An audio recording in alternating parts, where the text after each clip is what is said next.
مولا سبھی اور کیا چاہتا ہے، بس مغفرت کی عطا چاہتا۔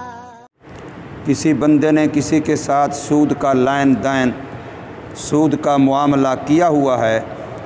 اب شریعت کی طرف سے حکم معلوم ہو گیا ہے کہ سود حرام ہے، تو اپنا اصل قرضہ لو، اصل اپنا حق جو ہے وہ لو، اور اس پر جو سود بنتا ہے وہ چھوڑ دو۔ اگر تم نے ایسا نہ کیا تو پھر اللہ اور اس کے رسول کے مقابلے میں اعلان جنگ سن لو۔ اور اگر توبہ کرنے کے بعد پھر اگر کوئی بندہ سود کی طرف لوٹے گا، پھر وہ سود کھانے کی کوشش کرے گا، تو پھر یاد رکھیں ایسے لوگوں کا پھر اصل زر بھی اللہ پاک ضائع کر دے۔ ان کا مال و متاع اللہ کے لیے ضائع کرنا پھر کوئی مشکل نہیں ہے۔ اب اس کے مقابلے میں اللہ تبارک و تعالی یہ فرماتے ہیں کہ کسی سے تم نے قرضہ لینا ہے،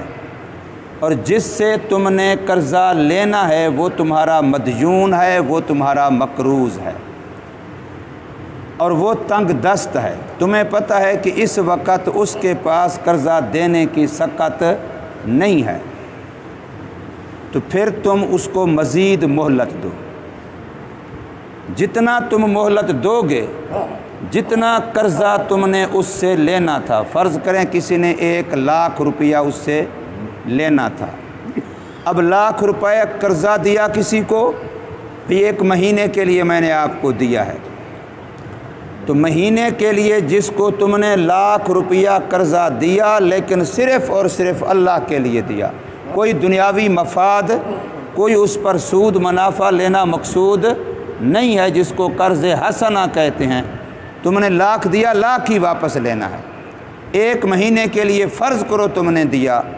تو اس بندے کو روزانہ 1,00,000 روپیہ صدقہ کرنے کا ثواب ملتا رہے، روزانہ۔ یہ گویا 1,00,000 روپیہ روزانہ مسجد میں دے رہا ہے،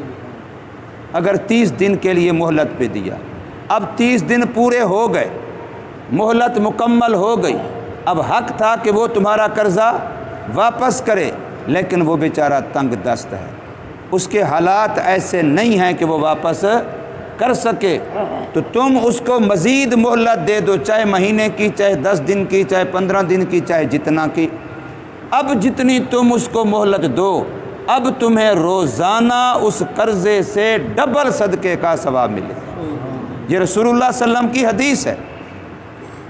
روزانہ تمہیں گویا 2,00,000 روپیہ صدقہ کرنے کا ثواب ملے گا۔ اب ہم لوگ دیکھتے ہیں کہ یار جس وقت میں نے قرضہ دیا تھا اس وقت تو 1,00,000 کی بڑی ویلیو تھی، اب اس اللہ کے بندے نے 4 سال کے بعد مجھے واپس کیا، اب تو 1,00,000 کی ویلیو آدھی رہ گئی ہے۔ یہ تو نظر آتا ہے کہ میرے پیسوں کی ویلیو اتنا گھٹ گئی ہے، یہ نظر نہیں آتا کہ اللہ کی بینک میں میرا ثواب کتنا جمع ہو چکا ہے، اللہ کی بینک میں میرے لیے نیکیوں کا کتنا بڑا ذخیرہ جمع ہو چکا ہے۔ ہم تو دنیا میں آخرت کمانے کے لیے آئے، ہم تو دنیا میں آئے اس لیے ہیں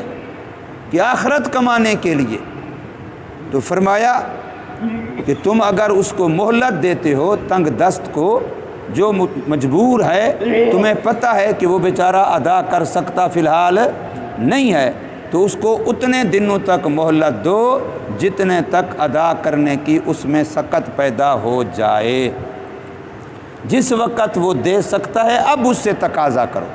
اس سے پہلے اس سے تقاضا نہ کرو، یہ تمہارا حق ہے۔ لیکن اگر تم اس سے بھی بڑھ کے ہمت کرتے ہو، اس کو بالکل ہی معاف کر دیتے ہو کہ چونکہ یہ بیچارہ مستحق ہے، تنگ دست ہے، لوگوں سے لینے کا حقدار ہے، اس کے حالات ایسے بن چکے ہیں، تو پھر تم اس کو بالکل اپنا قرضہ معاف کر دیتے ہو۔ تو اس معاف کرنے کو قرآن نے معاف کرنا نہیں کہا ہے، وَأَن تَصَدَّقُوا، گویا کہ تم نے اتنے پیسوں کا صدقہ کیا، جو تم نے اس کو معاف کیا ہے، گویا تم نے اتنے پیسوں کا صدقہ کیا ہے، اور وہ صدقہ بھی ایک دفعہ نہیں، روزانہ اتنا صدقہ، یہ اللہ تبارک و تعالیٰ اس بندے کو اتنا ثواب دیتے ہیں۔ تو فرمایا وَإِنْ كَانَ ذُو عُسْرَةٍ، اگر تمہارا مقروض، تمہارا مدیون جس سے تم نے قرضہ لینا تھا، کیونکہ پہلے زمانے میں سود در سود ہوتا تھا، کسی سے 1,00,000 روپیہ لینا ہے، مہینہ پورا ہو گیا، میعاد آ گئی، 1,00,000 وہ نہیں دے سکتا، چلو جی اب 10,000 روپیہ بڑھ گیا، مہینہ اور تجھے مہلت مل گئی،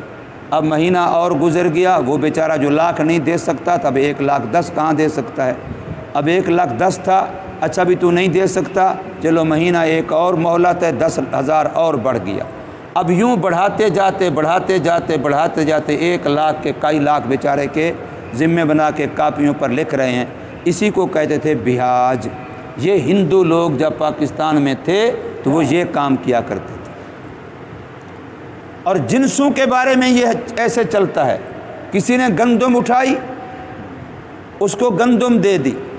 اب وہ واپس نہیں کر سکتا، چلو جی 10 بوریاں میں نے دی تھیں، اب وہ 12 ہو گئیں، اچھا بھی اب بھی تو واپس نہیں کر سکا، اب وہ 14 ہو گئیں، اب بھی واپس نہیں کر سکا، 16 ہو گئیں، اب یوں گنتے جا رہے ہیں، بڑھاتے جا رہے ہیں، وہ بیچارہ قبر میں چلا جاتا ہے، کہتے ہیں جی ہمارا اتنا بڑا مقروض ہو کے مرا ہے۔ تو اللہ نے پچھلی آیت میں اعلان کیا تھا کہ جو تمہارا اصل تھا وہ تمہیں ملے گا، جو اوپر تم بڑھاتے رہے ہو وہ تمہیں نہیں ملے گا۔ اب جب یہ حکم آیا تو پھر بہت سارے وہ لوگ جو بیچارے قرض کے خوگر ہو چکے تھے، سود کے عادی ہو چکے تھے کہ جی ہم نے تو اس لیے دیا تھا کہ ہمیں زائد ہو کے بڑھ کے ملے گا، اب وہ تمہارا اصل زر ہے، تو پھر اصل زر کی تو مہلت نہیں ہے، لہٰذا اب ہمارا ابھی دو، فوراً دو، وہ پرلے بیچارے دے سکتے نہیں ہیں۔ تو اس پر پھر اللہ نے یہ فرمایا کہ وَإِنْ كَانَ ذُو عُسْرَةٍ، اگر تمہارا مقروض، تمہارا مدیون جس سے تم نے قرضہ لینا ہے وہ تنگ دست ہے، تو پھر فَنَاظِرَةٌ،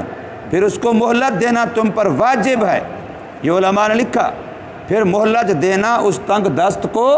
واجب ہے۔ کب تک مہلت دینا؟ اِلیٰ مَیسَرَةٍ، جب تک اس کے پاس سہولت اور آسانی سے ہو سکیں، اس میں دینے کی سکت پیدا ہو سکے۔ وَأَن تَصَدَّقُوا، اور یہ کہ تم بالکل ہی صدقہ کر کے اس کو معاف کر دو، خیر لکم، وہ تمہارے لیے زیادہ بہتر ہے۔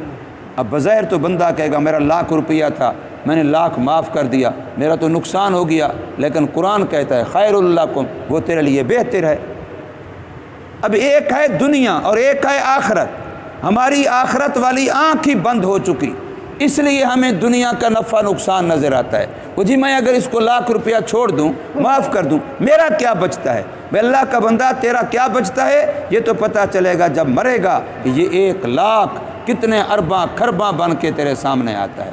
پھر تو کہے گا کاش کہ دنیا میں کسی سے واپس نہ لیتا، سب کو معافی کرتا رہتا۔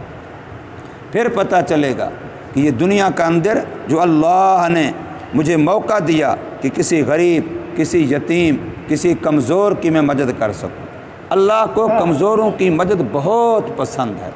کسی کمزور کے ساتھ نرمی کا معاملہ کرنا، کسی کمزور کے ساتھ سہولت کا معاملہ کرنا، یہ میرے رب کو بہت زیادہ پسند ہے۔ مخلوق اللہ کو بڑی پیاری ہے، ساری مخلوق پیاری ہے، کتا اللہ کی مخلوق اللہ کو پیاری ہے، بلی اللہ کی مخلوق اللہ کو پیاری ہے، مکھی اللہ کی مخلوق اللہ کو پیاری ہے۔ اللہ فرماتے ہیں میری کسی بھی مخلوق کو، حتیٰ کہ سانپ بچھو بھی ہو، تم ان کو آگ میں نہ جلاؤ، ان کو آگ میں نہ جلاؤ۔ یہ تکلیف مخلوق، ایسی مخلوق جو زہریلی ہے، جو نقصان دہ ہے، جس کا مارنا ثواب ہے، لیکن اس کو بھی آگ میں جلانا منع کیا گیا۔ حدیث پاک ہے، رسول اللہ صلی اللہ علیہ وسلم نے منع کیا۔ تو مخلوق اللہ کو پیاری، انسان تو پھر انسان ہے، وہ کیسے اللہ کو پیارا نہیں ہوگا؟ تو فرمایا اگر تم صدقہ کرو تو خیر لکم، زیادہ بہتر ہے، لیکن پتہ ان کو چلے گا ان کنتم تعلمون، اگر تم جانتے ہو، تمہاری آخرت میں ثواب دیکھنے والی آنکھ کھلی ہو، تمہارے علم میں ہو کہ تمہیں اس 1,00,000، 100، 1,000 کسی غریب کو معاف کرنے پر، اس کو دینے پر تمہیں کیا ملنا ہے، اگر تم اس کو جانتے ہوتے تو پھر تمہارے لیے زیادہ بہتر ہے۔ اور ڈرو، واتقوا یوما، ڈرو تم اس دن سے، ترجعون فیہ الی اللہ، جس میں تم اللہ کی طرف لوٹائے جاؤ۔ اس دن کو ہمیشہ سامنے رکھو، وہ پیشی کبھی نہ بھولے کہ جس دن لوٹ کے میں نے رب کے سامنے کھڑا ہونا ہے اور سر کے بالوں سے لے کے پاؤں کے ناخن تک ایک ایک عضو کو چیک کیا جانا ہے۔ اللہ فرمائیں گے میں نے آنکھ دی تھی، بے عیب تھی، اب تو بتا میرے پاس جب آنکھ واپس لایا ہے تو کیسی لایا ہے؟ بد نگاہی سے عیب دار کر کے اس میں خیانت کر کے آیا ہے، یا جیسی بے عیب اور پاک آنکھ میں نے دی تھی اسی طرح سے پاک واپس لایا ہے؟ میں نے تجھے کان دیے تھے اس وقت پاک تھے، اب میں نے تیرے کانوں کو چیک کرنا ہے کہ تو نے اس سے پاک سنا اور پاک ہی ان کو واپس لایا، یا ان سے ناجائز اور حرام سنتا رہا اور ان کو گندا کر کے واپس لایا۔ میں نے تجھے زبان دی تھی، یہ پاک زبان تھی، تجھے کلمہ پڑھنے کی، قرآن پڑھنے کی توفیق دی تھی، اپنا پاک نام لینے کی توفیق دی تھی، تو اب میں نے تیری زبان کو چیک کرنا ہے، آیا تو پاک واپس لایا یا زبان سے غیبت کر کے، جھوٹ بول کے، چغلیاں کھا کے، دھوکے کر کے، بہتان لگا کر کے، زبان کو گندا کر کے واپس لایا۔ ایک ایک عضو کے بارے میں اللہ پوچھیں گے، اور اس وقت پتہ چلے گا کہ میں نے رب کی نعمتوں کو کہاں کہاں کیسے استعمال کیا۔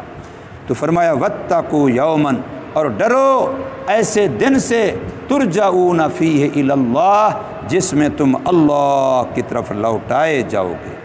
اب جب پہنچو گے وہاں تو نیک اعمال بھی ہیں، بد اعمال بھی ہیں، نیکیاں بھی ہیں، گناہ بھی ہیں، تو فرمایا ثم توفی کل نفس ما کسبت، پھر ہر شخص کو پورا پورا بدلہ دیا جائے گا جو اس نے کمایا ہوگا۔ نیکیاں کمائی ہیں تو نیکیوں کا پورا بدلہ، اور اگر گناہ کمائے ہیں تو پھر گناہوں کی پوری پوری سزا دی جائے گی۔ ہم لا یظلمون، کسی پر ظلم نہیں ہوگا، کسی پر زیادتی نہیں ہوگی کہ تم نے کوئی نیکی کی ہو اور اس کا بدلہ تمہیں نہ دیا جائے، ایسا نہیں ہوگا۔ اور تم نے کوئی گناہ نہ کیا ہو اور وہ تمہارے بارے تمہارے کھاتے میں لکھ دیا جائے، ایسا نہیں ہوگا۔ اللہ کی پاک بارگاہ میں کسی پر ظلم نہیں ہوگا۔ اللہ تبارک و تعالی ہمیں سمجھ نصیب فرمائے۔ آج جمعہ کا دن ہے،